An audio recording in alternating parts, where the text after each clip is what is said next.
කොත්මලේ ජලාශයට හරි අපුරු රහසක් හැංගිලා තියෙනවා. ඒ තමයි ඓතිහාසික කඩදොර විහාරය. මේ නිල් පාට වතුර යට දශක ගණනාවක ඉඳන් මේ පින්බිම නිහඬව නිදාගෙන ඉන්නවා. අතීතයේදී මහවැලි ව්‍යාපෘතිය හින්දා මේ මුල නිම්නයම වතුරෙන් යට වුණා. රටට විදුලිය දෙන්න, රට සරුසාර කරන්න එදා හිටපු මිනිස්සු තමන්ගේ ගේ දොර වගේම මේ පන්සලත් රට වෙනුවෙන් පූජා කළා. ඒක ඇත්තටම මහා ලොකු පරිත්‍යාගයක්. හැබැයි මේ පන්සල හැමදාම දියට හැංගිලා ඉන්නේ නැහැ. දරුණු විදියට නියඟ එන කාලෙට වතුර මට්ටම බැහැගෙන යද්දී මේ නටබුන් ආයෙත් මතුවෙනවා.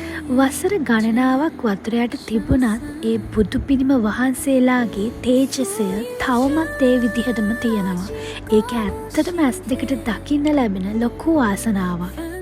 කොත්මලේ ජලාශය හදද්දී දිය යට සැඟවිලා ගිය පෞරාණික උරුමයන් අතරින් කඩදොර විහාරයට හිමිවන්නේ සුවිශේෂී තැනක්.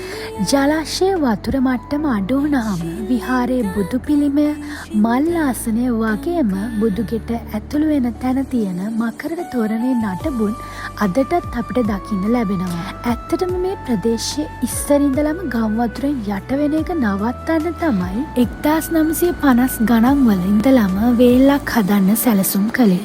ඊට පස්සේ 1970 දී පටන් ගත්ත මහවැලි සංවර්ධන ව්‍යාපෘතියේ කඩිනා වැඩපිළිවෙල යටතේ 1979 දී මේ ජලාශය වැඩපටන් අරන් 1985 දී විවෘත කළා. ජලාශය හදද්දී කඩදොර කන්දයි, තිස්පනේ කන්දයි පාමුල තිබුණ ගම් 57ක් වගේම පන්සල් 57ක්ම වතුරට යට වුණා කියලායි ඉතිහාසයේ සඳහන් වෙන්නේ. කඩදොර විහාරය විතරක් නෙවෙයි, ඕතලාව පන්සල, මැද්දේගම පන්සලේ තිස්පනේ චෛත්‍ය වගේ පූජනීය ස්ථාන ගණනාවක් අද තියෙන්නේ මේ නිල් දියවර යට. එහෙම යට වෙලා ගිය පන්සල් 54 සිහිපත් කරන්න තමයි 1983 දී ගාමිණී දිසානායක මහත්තයාගේ මූලිකත්වයෙන් මහවැලි මහා සෑය නිර්මාණය කළේ.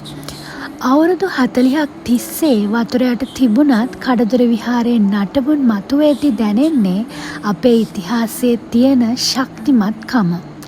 කාලයත් එක්ක මේ හැමදේම මැකිලා යන කලින් මේ වගේ සැඟවුණු උරුමයන් ගැන අපි කතා කළ යුතුමයි නේද?